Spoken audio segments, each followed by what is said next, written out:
Plus loin.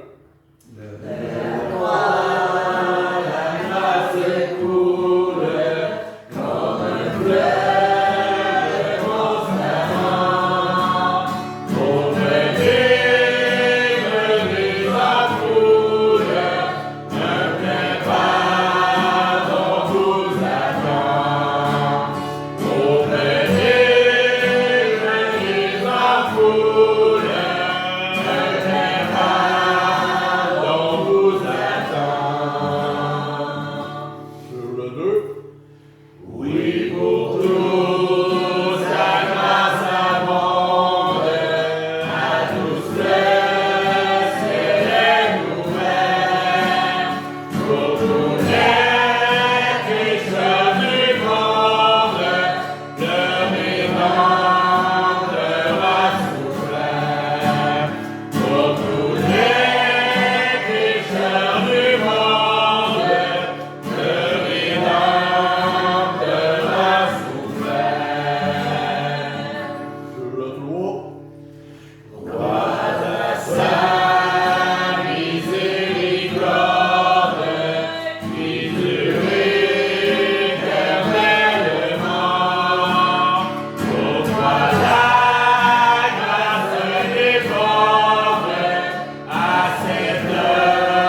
Pasteur Marcel a partagé sur Facebook un chant qu'il avait fait avec son cousin. Puis, à toutes les fois que j'entends ce cantique-là ou que j'entends l'histoire, ça vient m'ébranler. Quand le Seigneur Jésus était dans le jardin, puis qu'il se retire pour prier le Père, puis il revient vers ses disciples, veillez, priez, puis tenez-vous. Il retourne tout seul vers le Père pour prier, puis l'implorer de l'aider. Il revient vers les disciples. Ils sont endormis. Je me pose la question, quand le Seigneur va revenir, on va être là, debout, prête, ou ben non, on va être couché, on va être caché dans notre coin, puis on va dormir. Le Seigneur nous demande d'être debout, d'être prête, d'être ferme, puis de veiller, puis de prier. De notre propre chef, on ne peut rien accomplir, on ne peut rien faire, mais si on garde les yeux fixés à Christ, puis on continue de prier, puis on continue d'être en sa présence, puis on s'efforce de marcher vers lui, quand il va revenir, il va nous trouver là, debout, à travailler pour lui. Si on se relâche, on s'endort, on va perdre quelque chose de grand. Amen. Je rends gloire à Dieu qui a eu cet amour-là pour nous autres, de laisser son Fils se sacrifier lui-même pour nos péchés à nous autres. Qu'on prie fort qu'il puisse nous aider à tenir ferme, puis qu'il puisse aussi nous guider vers les dernières âmes, puis qu'il puisse enfin ramener ceux qui ont été choisis, puis ceux que Dieu veut. Il y en a qui passeront pas, mais il y en a qui sont tombés, il faut qu'ils reviennent. Fait qu'on prie fort que le Seigneur puisse nous le mettre à cœur, puis qu'il puisse mettre à cœur aussi aux autres, qu'on puisse aller vers eux, puis qu'on puisse les ramener, puis qu'on puisse entendre enfin la dernière âme. Qu'on tienne ferme, qu'on tienne bon. Encore un peu de temps, mais le temps va achever bientôt. Un autre frère. Là, on chantait le 595.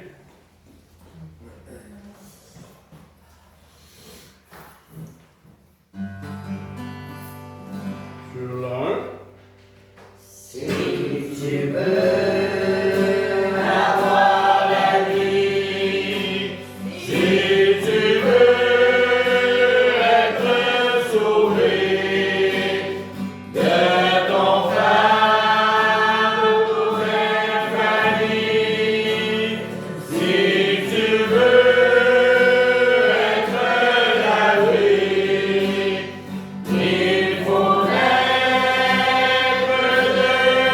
Oh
24 heures, si vous voulez bien prier pour moi, ben, je vais faire les funérailles de notre frère Daniel préparé.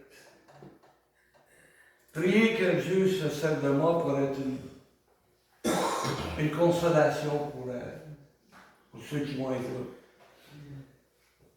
On sait tous comment c'est dur de perdre quelqu'un, un être cher.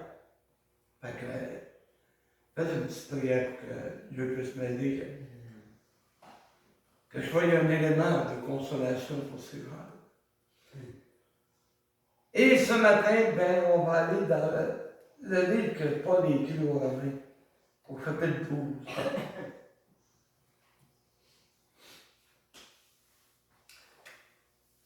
Comment être agréable à Dieu?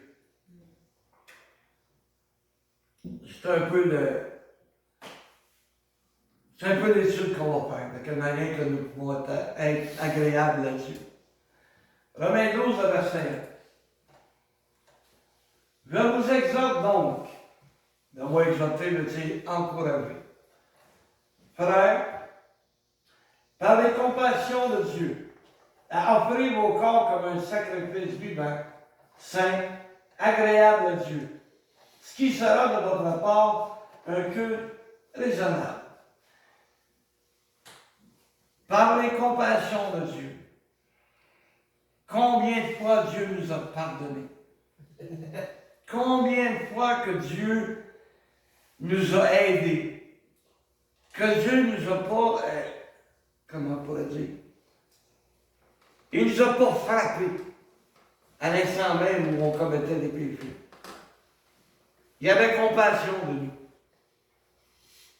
Mais par les compassions de Dieu, pour tout ce qu'il a fait pour nous, Paul nous encourage à offrir nos corps comme un sacrifice. Ça ne veut pas dire qu'on va faire comme la gang de fous aux Philippines. Là. Chaque année, ils se font crucifier. Il y en a qui se font flageller. À quoi que ça sert à Jésus de mourir? À quoi que ça sert lui? Jésus est mort pour rien. Gang de... Dieu a envoyé son Fils unique, Jésus, qui a offert un sacrifice ultime pour pas qu'on ait à faire ces choses. Parce que il a pris notre place sur la croix. C'est moi qui devais être crucifié. C'est moi qui avais désobéi à Dieu. C'est moi qui devais recevoir la rétribution. Mais il a pris ma place pour pas que j'aille à le faire. Parce que si votre salut dépendait de vous-même, s'il fallait que je vous crucifie pour que vous soyez sauvés, lequel accepterait? Pas des jonques, là. On te planterait sur une croix. Pas avec des clous de 2 pouces et demi. Les clous par lesquels Jésus a passé, c'était des clous carrés faits par un forgeron de l'époque. Fait qu'il n'y avait pas grand chose de finition dans ce temps-là. Il a été crucifié de cette manière. Donc, ça veut dire que si tu veux être sauvé un matin, il faut que je te crucifie. Il se prête? Pour moi. C'est pour ça que quelle grande compassion Dieu a eu envers nous. C'est Jésus qui a souffert à notre place. Offrez vos corps comme un sacrifice vivant. De quelle manière il peut devenir un sacrifice? En m'éloignant du péché. En étant obéissant à la parole de Dieu. C'est ça que je vais faire aujourd'hui. Comme ça, ben, je vais rendre un culte raisonnable. Un culte, c'est une pratique. dans le dictionnaire, dit que c'est une pratique religieuse. Ce matin, nous sommes en culte. On offre à Dieu nos corps, on offre nos voix, on offre nos oreilles, parce qu'on veut écouter la parole de Dieu. On est tous réunis pour laquelle raison? Pour glorifier Dieu. Ça, c'est un culte raisonnable. Aller aider un frère, ça devient un culte raisonnable. S'éloigner du péché, ça devient un culte raisonnable, parce que c'est à cause qu'on veut pratiquer la parole de Dieu. On parle de ça de pratique religieuse. Ben nous, la religion, on essaye de pratiquer l'enseignement de Jésus. C'est ça qu'on fait. Ce qui sera de votre part un culte raisonnable. Ça veut dire que tu te lèves le matin, puis qu'est-ce que tu veux faire? Ben moi, je vais offrir ma journée à Dieu. Il y a un danger quand tu dis ça. Il y a un danger. Parce que quand tu dis à Dieu, en faisant ta prière du matin, Seigneur, aide-moi, je veux t'offrir ma journée. Peux-tu imaginer un qui veut le saut? Hein? De dire, moi, tu veux passer une journée puis après la Dieu, j'arrive. Tu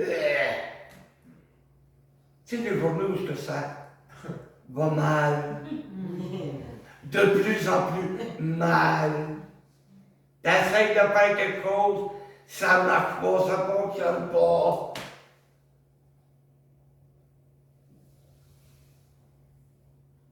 Tu t'engueules avec ta femme. Ah, que ça va mal! Mais oui, parce que tu veux offrir à Dieu ta journée. Je le sais qu'on ne dit plus, là. Parce qu'on ne veut pas être pogné avec le diable. Oui, mais dans la prière que Jésus montrait à ses apôtres, à ses disciples, il dit, ne nous injure pas en tentation, mais délivre-nous du mal. Ben, m'a donné un truc ce matin. Seigneur, je veux t'offrir ma journée, mais tu sais que le diable n'est pas content de ça. Alors, je te demande de me préserver. Hein? Fait que vous pourrez dire le matin. Bon. Ensuite de ça, une autre place qu'on peut être agréable, c'est dans 1 Timothée 2, verset 1 à 3. 1 Timothée 2. Une autre manière d'être agréable à Dieu. Bon. J'exhorte, encore une fois, j'encourage, avant toute chose, avant n'importe quoi, à faire des prières. Bon, un peu comme notre frère Michel emmenait en mot d'encouragement, on peut succomber à la tentation. Alors levez-vous et priez, n'est-ce pas? Des supplications. Elles sont les forts là-dessus.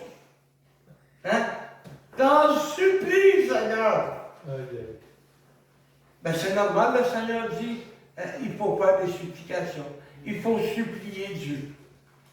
Tu sais, demande pardon, Seigneur, mon Jésus.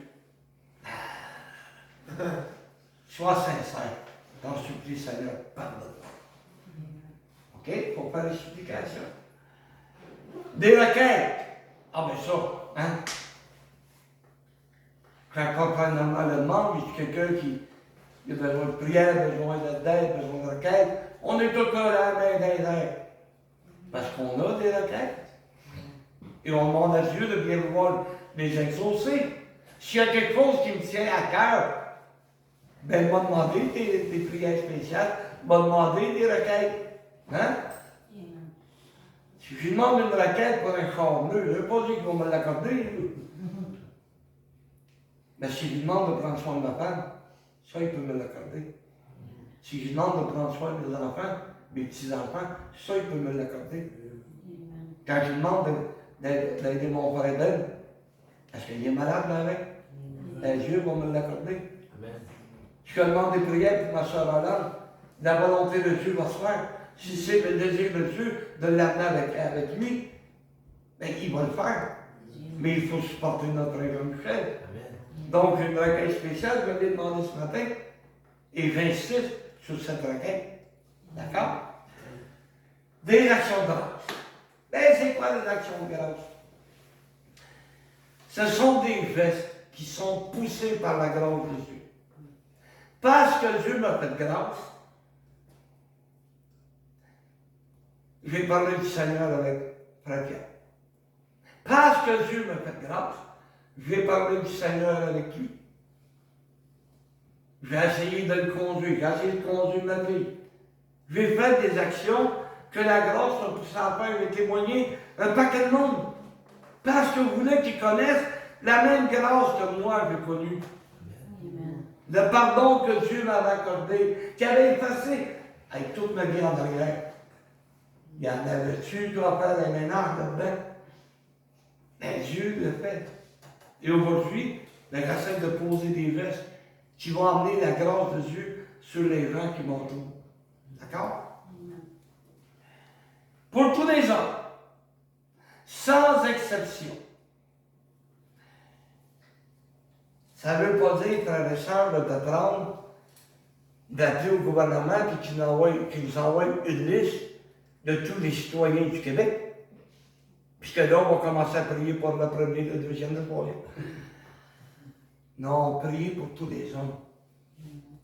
Ça veut dire même celui que tu n'aimes pas. Même celui qui tombe ses nerfs. Hey, donne-le, oui. Je nommerai pas personne, mais il y en a dessus qui nous ont tombé ses nerfs. Ça, c'était mon sacrifice de l'endurer. Ah, ouais. Puis pourtant, je suis un chrétien. La personne dont je tais le nom était chrétien. Mais j'avais de la misère à l'endurer. Mais Dieu me bénit. Puis j'étais capable de l'endurer, puis j'étais encore capable de l'endurer. Hein? Tu sais, il y en a qui n'est pas capable de sentir. Puis là, je ne parle pas de ceux qui se lavent pas et qui se mettent du parfum par-dessus. Ça, c'était le côté obscur d'être pasteur. Quand il venait te demander des prières. Là, tu me voyais venir la personne, puis...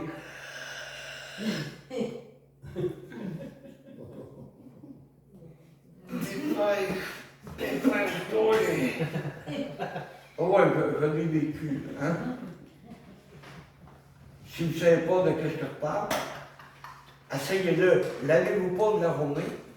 Puis le soir, mettez-vous du parfum par-dessus. Vous allez voir qu'est-ce que votre femme va dire. Oh oui. Donc, c'est pour tous les hommes, même ceux qui nous tombent ses nerfs, même ceux qu'on déteste, ceux qu'on n'aime pas. C'est pour eux autres aussi qu'il faut prier. Puis encore plus pour eux autres. D'accord? Et on continue. Ah, pour les rois et pour tous ceux qui sont élevés en dignité. Fait que, au lieu de chialer après M. Legault, ben priez pour lui.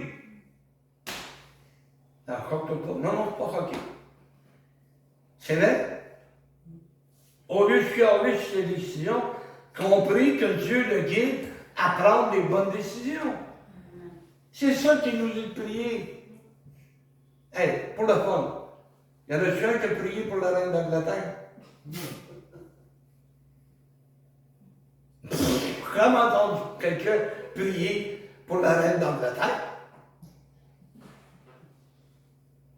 Là, c'est juste ces 20 piastres. Ouais, c'est ça, on l'a voit acheter, c'est le ballon. Mais à l'époque, là, les rois prenaient des décisions comme le gouvernement, là, prenait des décisions de s'en prendre aux chrétiens.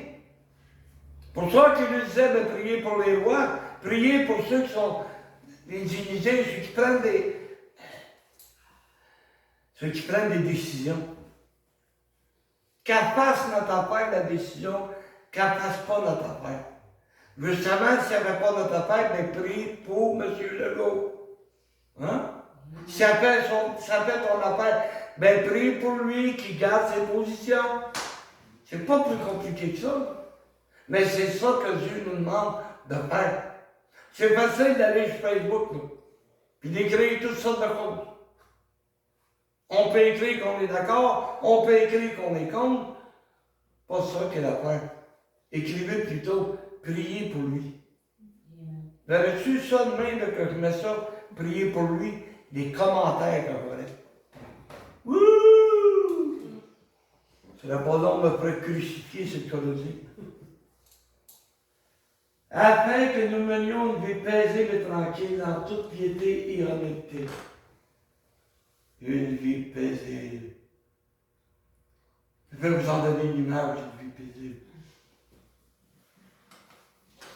Quand je m'en vais au chalet, assis dans ma berceuse, la jambe et demie sur ma chaise roulante, bien étendue, un croc, puis comme je mets des dépôts, une bonne cigarette.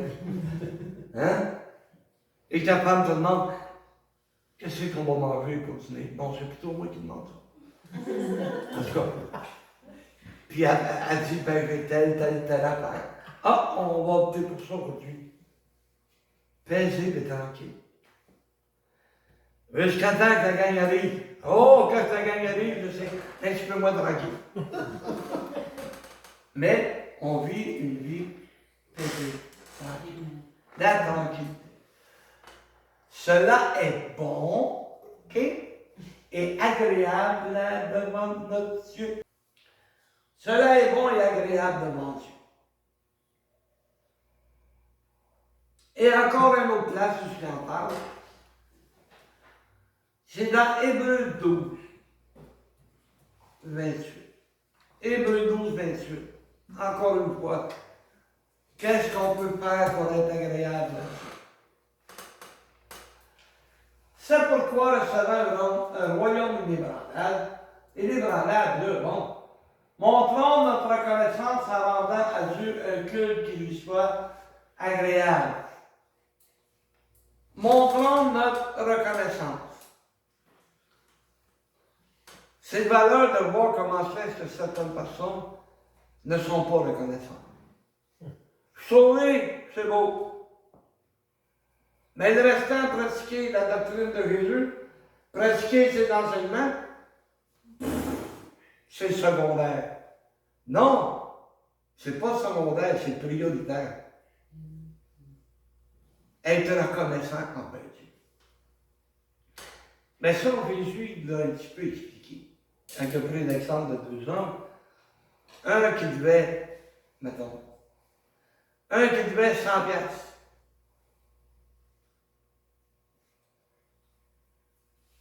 Ben là, j'ai rien 100 piastres. Son maître il a dit, bon, c'est correct, laisse-moi pour le 100 piastres. Mais l'autre est venu, il devait 10 000. Et son maître a dit, c'est correct, tu me dois payer. Lequel des deux croyez-vous qui va avoir plus de reconnaissance? Il y en a qui s'imaginent pour rendre compte de ce que Jésus a fait pour moi. Mais il y en a d'autres que je prends un qui dit, des fois, dans mon cas, c'était pour moi, pas loin du million des péchés qu'il m'a pardonné. La valeur de ces péchés-là. Lequel qui va être le plus reconnaissant? Hein, tu dois 5 piastres, tu dois le faire pendant. Ben là, frère Benoît, lui, il m'en doit 5 000. Ah, laisse faire, frère Benoît. Je te dis qu'il va me mêler en ta ouais. Hein? Oh! Ah, c'est vrai qu'aujourd'hui, 5 000, c'est quasiment rien. Ah, c'est quasiment rien. 100 piastres. Pour nous autres, c'est quelque chose. Mais dans le monde, il y en a, c'est une qui change, 100 piastres. Mais moi, je suis reconnaissant envers Dieu. Reconnaissant tout ce qu'il a fait pour moi. C'est pour ça que tout ce que j'essaie de faire, je veux que ça devienne un culte, une pratique de la parole de Dieu. C'est ça que je veux que ça devienne dans ma vie. Que je montre à Dieu comment je suis reconnaissant envers lui. OK? Et ensuite de ça, on va dans Hébreu 11, verset 6. Hébreu 11, verset 6.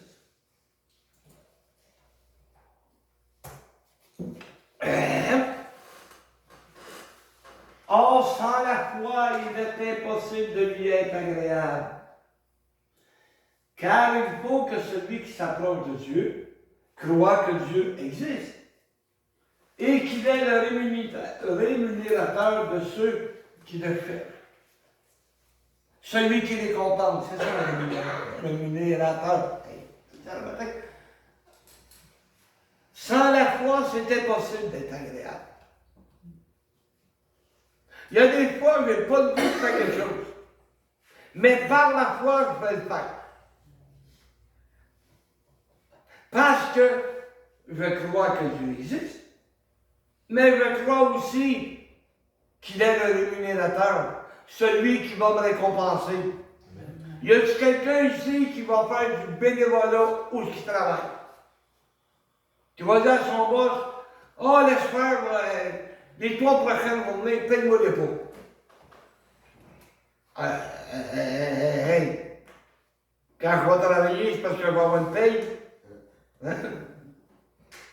Déjà, on fait des œufs. S'il fallait qu'on commence à dire à notre boss, bon, ben, cette semaine, paye-moi pas. Peut-être que notre propriétaire, lui, va dire, ben, il faudrait que tu te fasses payer, parce que aussi, je veux mon loyer soit payé. Hein? Mais je crois que tout ce que je vais faire pour la gloire de Dieu, Dieu va me récompenser.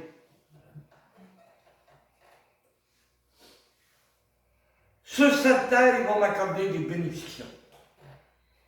Et quand je traverserai la porte de la mort, c'est là qu'on va recevoir le gros des récompenses. C'est comme si, chaque fois que je fais quelque chose, j'envoyais dans la banque. L'argent en banque, comme on dit. J'aimerais ça l'emprunter de temps en temps, mais je sens qu'on est pas mal en haut, je ne ferais pas gros à la tête. Mais je sais que s'il me donne tout ça à la tête, on va tout gaspiller. J'ai tout fait de laisser à la banque du ciel. Hein? Bon. C'est le rémunérateur.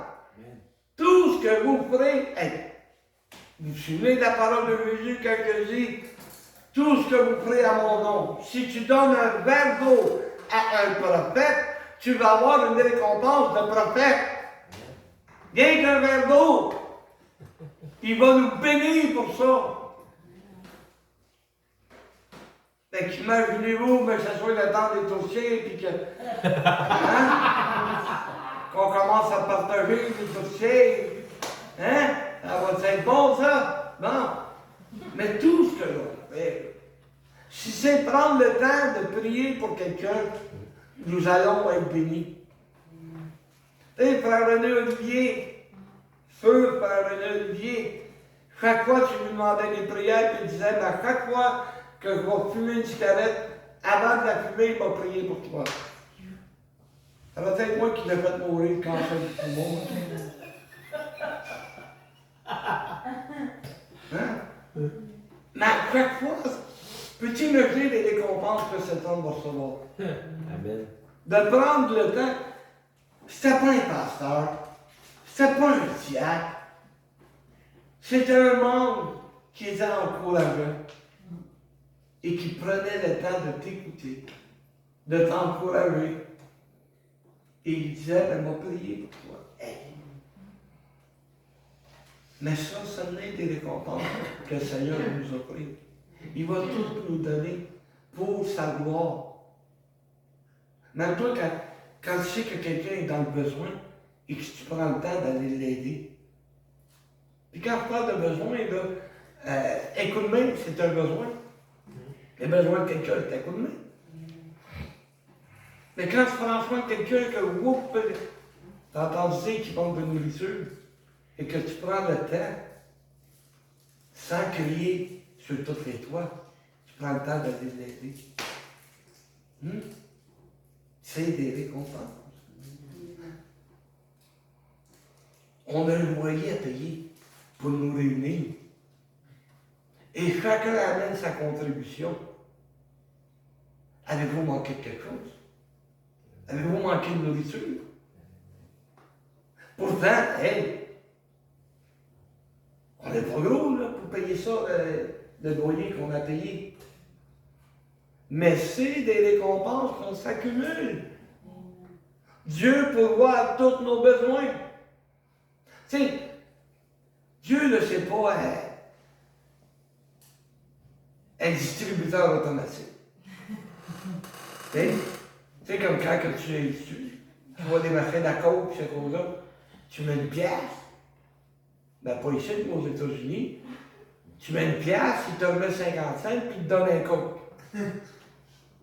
Mais nous autres, il ne faut pas s'imaginer qu'on va mettre une pièce dans le distributeur de Dieu, puis qu'il va sortir 100 pièces. Dieu va en bénédiction. Il va nous donner des bénédictions, des choses, ok? Des choses que l'on désire, des moments que l'on désire. Tu sais, il y a des fois, on passe des beaux moments ensemble. Mais c'est ça, des bénédictions. Quand tu sors de la maison, tu dis, ça faisait du bien d'être là. Ça me fait du bien d'être là, puis je vais avec les frères et les sœurs. Et ça me fait du bien. Ça me fait des récompenses. Bon. Et finalement, il y en a une autre place. C'est dans Colossiens 3, verset 20 et 21.